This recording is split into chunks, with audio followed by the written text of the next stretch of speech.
Good evening, everybody. I am glad to have all of you listening to be, listening.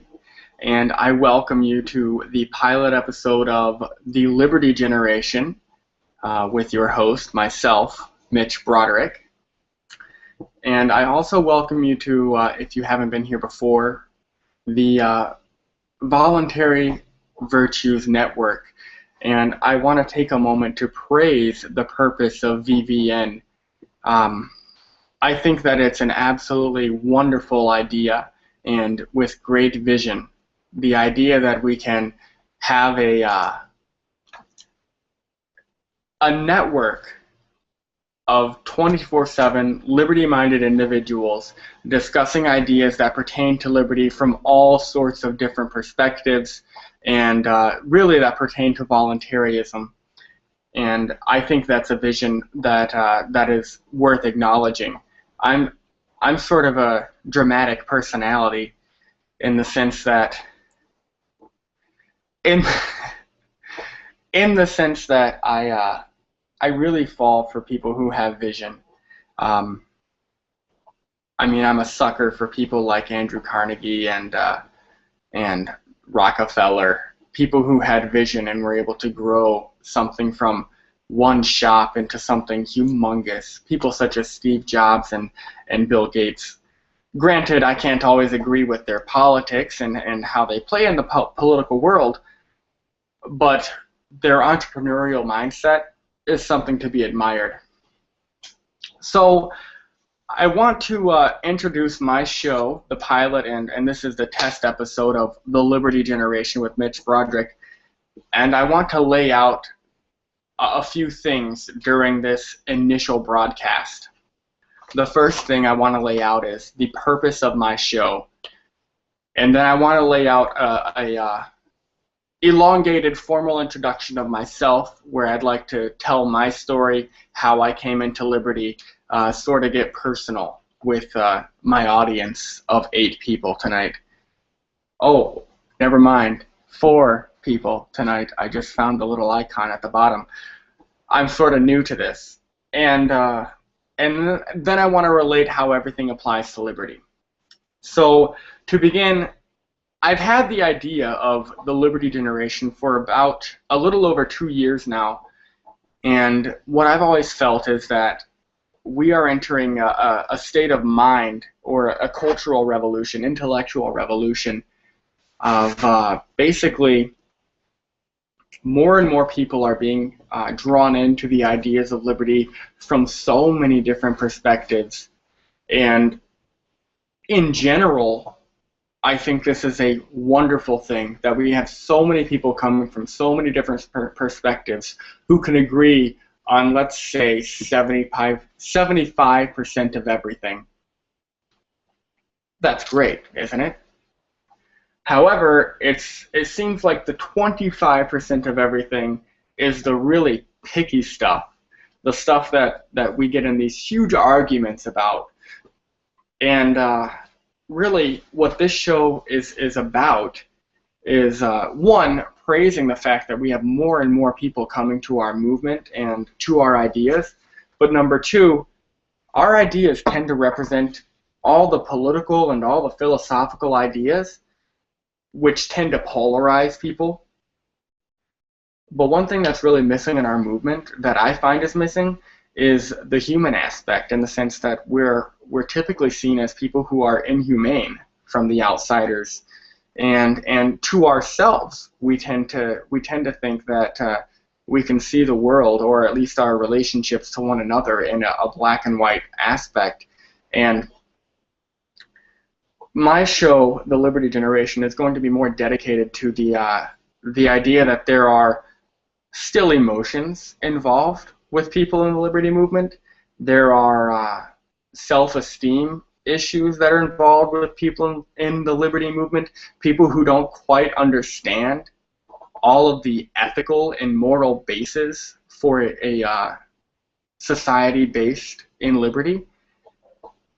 And so what I would like to do is make sure that we can ground people in these ideas on a moral, ethical, in psychological basis.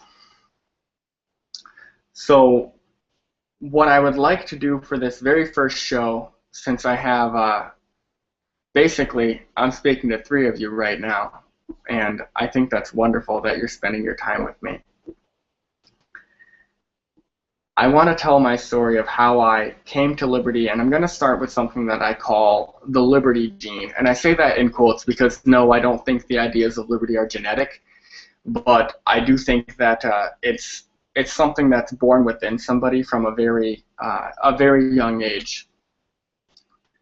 One of my earliest memories is of my mother, who worked night shift, and I was the youngest of about 8 children, 3 brothers and sisters, and then a few stepbrothers and sisters at that time.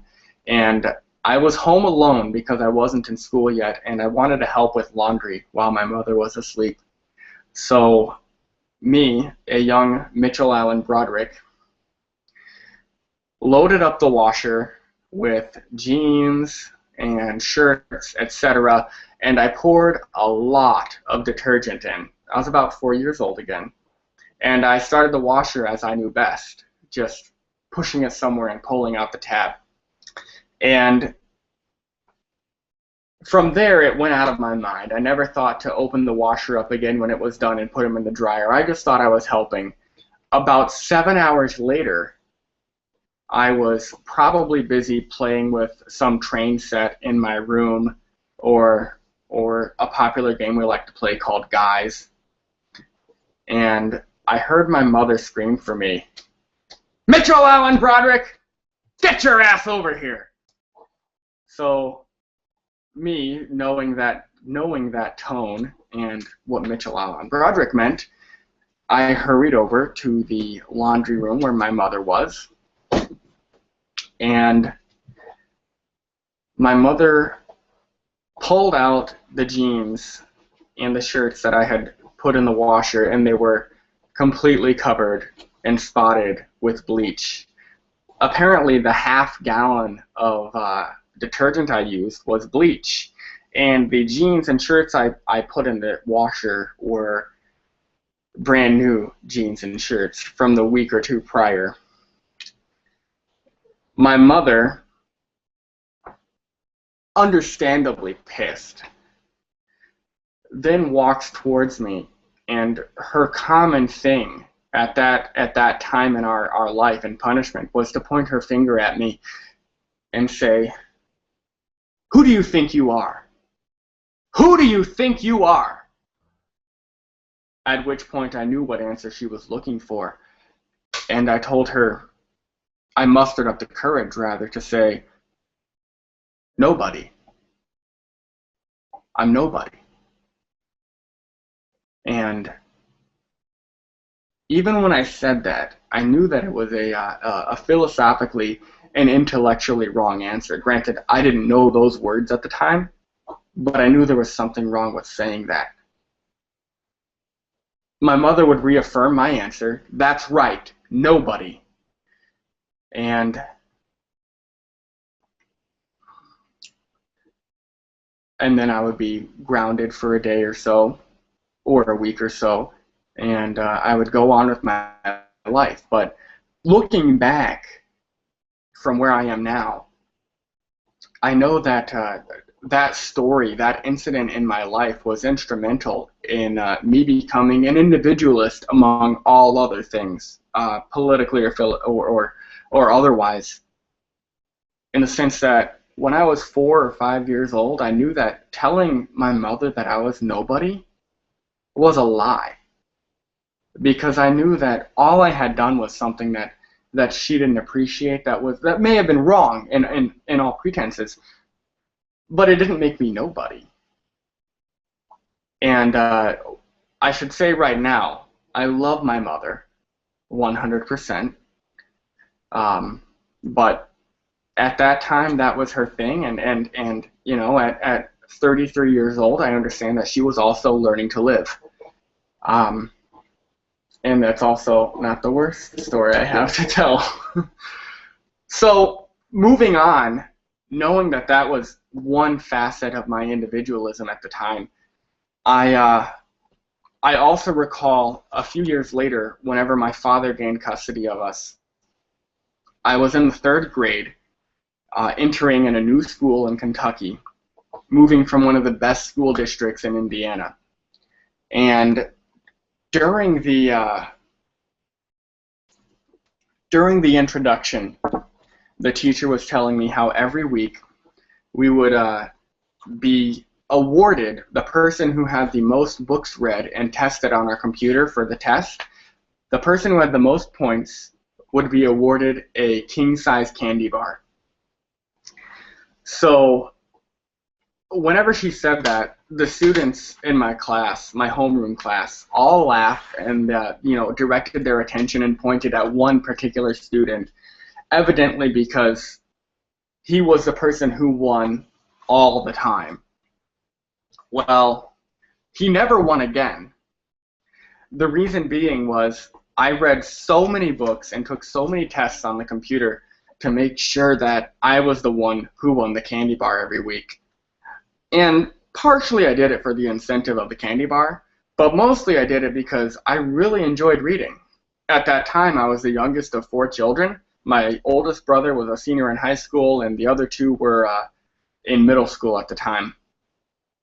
And so I didn't really have people to hang out with much. I did a lot of reading, aside from hanging out with the occasional friend on the weeknight. And after about 12 weeks or so of me consistently winning, my teacher, Mrs. Donnelly, just kind of nonchalantly stopped awarding me the king-size candy bar. There was never a conversation, but it just stopped happening.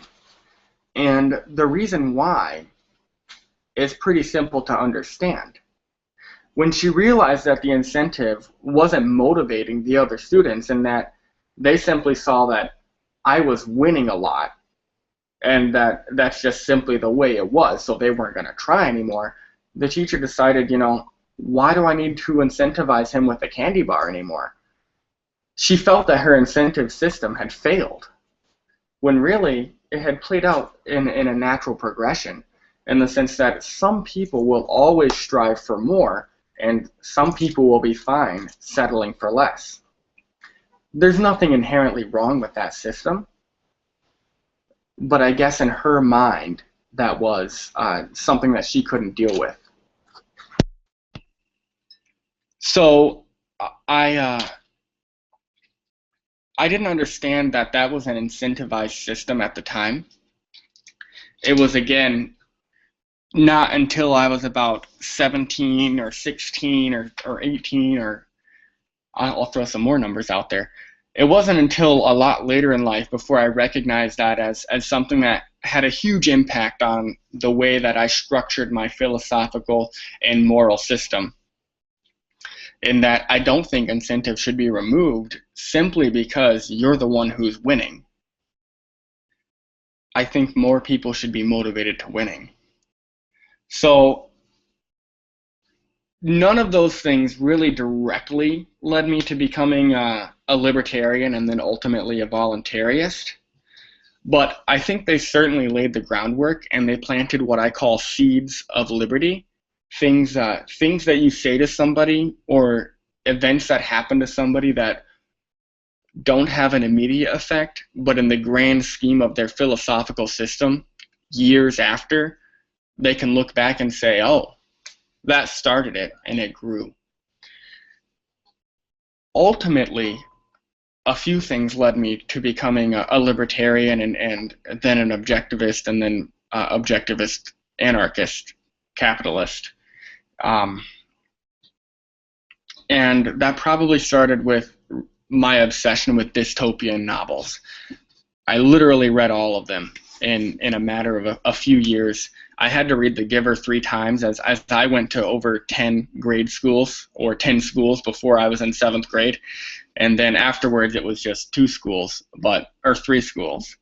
I was a military brat, as they would say, but not in the sense that you're used to. I actually experienced a rather difficult custody battle between my mother and my father that lasted about 5 years. And then I moved to Germany with my father and my brother and sister in 2002, lived there for a year, moved back to the States in 2003 because my father was deployed during our summer break to Iraq, and he just simply kept re-enlisting and re-enlisting and re-enlisting. I haven't seen him since 2003, so I've been back with my mother since 2003 until I moved out when I was 18 a few years ago. So basically, what got me into liberty was, one, the fact that I've been independent for a very long time as far as my mindset goes. Being the youngest of 9 children in the household at one point in my life, it simply meant that I had to fend for myself a lot with being picked on by older brothers and sisters. I remember my sister, when we would fight, used to bash my head into the wall. I love you, Jackie. And she would do this thing where she would grab your wrist and dig her nails in and then pull.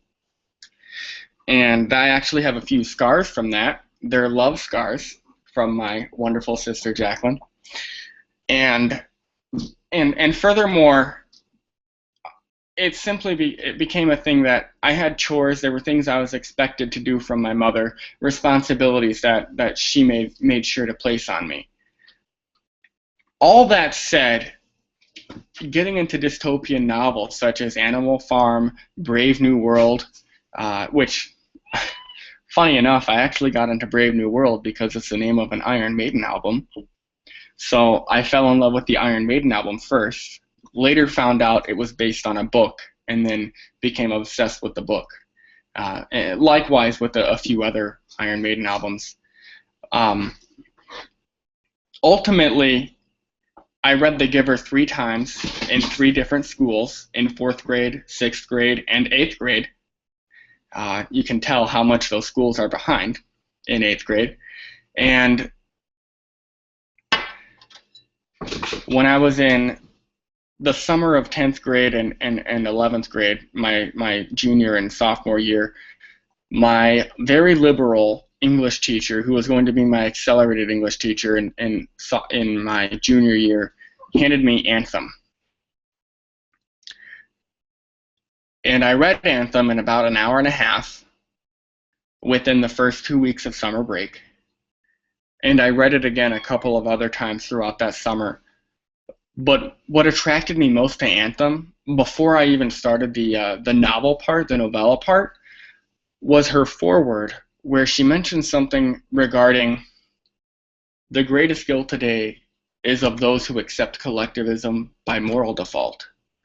People who say the word freedom with no concrete meaning attached to it. And then she goes on, eventually culminating in, they profess, or they expect when they find themselves in a world of bloody ruins and concentration camps, to escape moral guilt by exclaiming, "But I didn't mean this." And that line hooked me. So I read Anthem, and if you haven't read Anthem, and I'm sure the 6 of you viewing have, but in the event that you haven't, I encourage you to take an hour and read it, because it's one of the most powerful things you might ever read in your life. And so naturally I got into Ayn Rand after that. My extremely liberal teacher then handed me Atlas Shrugged, and then she handed me The Fountainhead, and eventually I got through We the Living and all of the other Ayn Rand nonfiction. So for a while, I was the a-hole objectivist. And I went through that phase that people who are new to ideas and are so confident in ideas go through, where they don't really have any clue how to communicate ideas, but they still have the moral high ground. But that doesn't matter, because as soon as they start talking, they turn people off to their ideas. And you're not going to get anybody like that. So I went through that phase for probably 2 to 3 years. until I made a dedication to kind of change that. It's sort of a maturity thing. You grow out of it, and I sort of have patience for people who are still in it. Um, and my quest to liberty came partially through that.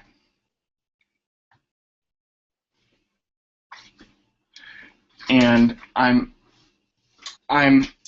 apparently I'm still like that, says my boyfriend Tom Champlin, but he says I'm getting better. So I'll pause there and sort of introduce a little bit more about myself, in that I tend to be a unique person and a very strict individualist, maybe in a psychotic way, in that one of the reasons I might be an individualist and voluntarist is that I've always felt the need to be different from people, but also the need to be right. So I've always seeked out in arguments a way to be different from other people. And inevitably, I feel that has led me to this, I guess, entire new worldview of liberty-minded individuals. And even within liberty-minded individuals, I have extremely radical ideas, evidently. But luckily, you all are people who are grateful for new ideas and for intellectual disposition.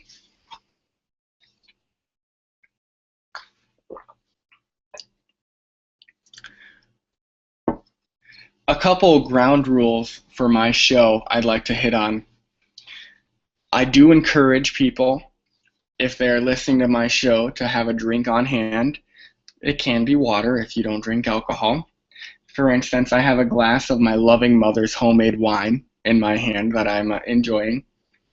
And I think there's something special about that, since this is the pilot episode, in that my mother spent time producing this wine, and I'm somebody who's happily enjoying the fruit of her labor, even if she's not a libertarian or an anarchist. My journey to libertarianism is kind of funny. My mother pointed out a few years ago, or about a year or two ago, Mitchell, I remember you telling me explicitly whenever you were 16 or 15, believe me, Mom, I'm going to be the president of the United States someday. And she was rubbing that quote in my face, to which I responded, well, yeah, but that was before I graduated government schools. So I went through the entire mantra of how she put me through these government schools. And granted, it was a government school teacher who introduced me to some of the greatest ideas that were solidified to me, because I don't believe that Ayn Rand was somebody who changed my life in the sense that I'd never heard of them. It simply felt like something I'd always believed that was solidified. And granted, I'm not an objectivist in the sense that Ayn Rand was the end-all be-all. I'm an objectivist in the sense that Ayn Rand postulates that we must view reality as it is as it is an objective, it is objectively perceived. So Ayn Rand obviously had cognitive dissonances of her own, having lived in Russia. She felt homosexuality was immoral, which I don't know if there are many people who are of libertarian ideas who think that it's a question of morality, what sexuality you are. And there very well may be, and I encourage you to listen to my show still and have a conversation with me. But that said, I also disagree with her on the sense that, her ideal government, while I wouldn't be opposed to it, it's so borderline anarchy. It basically is anarchy. It's simply like, why couldn't you take that extra step? You're a smart woman. I don't understand why you don't understand or why you did not understand. Granted, she died about 12 years before I was born. So, moving on, I want to make this show primarily about the human aspect of liberty, in the sense that we all have stories to tell. We all have a story of how we came to be in these ideas. Some of us were raised with these ideas. People like me simply were not. We had, in my instance, I had a very apathetic mother. The only reason she voted for Bush was, quote, unquote, George Bush sent your father to war, or sent your father to war, and I hope he dies there. That's why I'm voting for him. So, so that's the extent of my mother's political involvement. It was very emotionally based, but not politically based. Um, I think it's important to recognize that in our movement, there are people who don't understand that there is a moral ground for capitalism, and a moral ground for selfishness, a moral ground for self-interest, and for everyone's involvement in a relationship emotionally. It's moral, and a lot of times our criticism is that there's no morality involved in our system. We're actually told that we have the we're the inhumane people. And we all know that's not the case. Amongst ourselves, we know that we're all highly moral individuals. In fact, morality, the fact that we are moral individuals, is the basis of our entire ideal system. The entire idea that we can coexist in a voluntary society is based on morality. And it's based on the idea that we are all good people at heart, and self-interested people. Some of us, however, aren't sure of what those are. And so my purpose with this show, The Liberty Generation, is to reach out to all of the people who are involved, who are interested in these ideas. And I want to reach out to them on a personal level. I want to bring emotion into our movement, not irrational emotion, but reasoned emotions. The idea that what we choose is what we can bring to fruition. So I have a couple of minutes left, a little less than a minute and a half. And I want to thank everybody who was staying tuned during this very first test show. I know it wasn't extremely organized, and I'm sort of learning how to do all of this myself. But I do appreciate you standing by and having a listen, and I would love it if you reached out to me on Facebook. Mitch Broderick is my name. I'm happy to accept your feedback and know what I can change. And really, I'd like to know if on the technology aspect, since that's the newest part to me, I'd like to know what more I can do to add to the technology, and making sure that I have a show that can be potentially interactive with the listeners, and making sure that I can bring everything that I possibly can to this show. Again, I really appreciate those of you listening, and I think I will close with the following statement, that the Liberty Generation to me isn't simply like millennials. The Liberty Generation to me is the epitome of an intellectual revolution. It's that irate, tireless minority of people that is increasingly growing, that are going to bring about intellectual change, which we all know precedes political change. And while I'm not the person who thinks that an anarchical society is going to happen in my lifetime, I hold it as a philosophical ideal.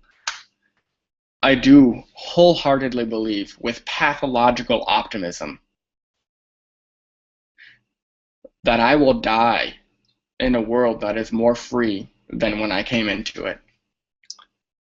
With that, I want to thank you once again for listening, and tune in next week on the Liberty Generation with Mitch Broderick. Have a good night. Thank you.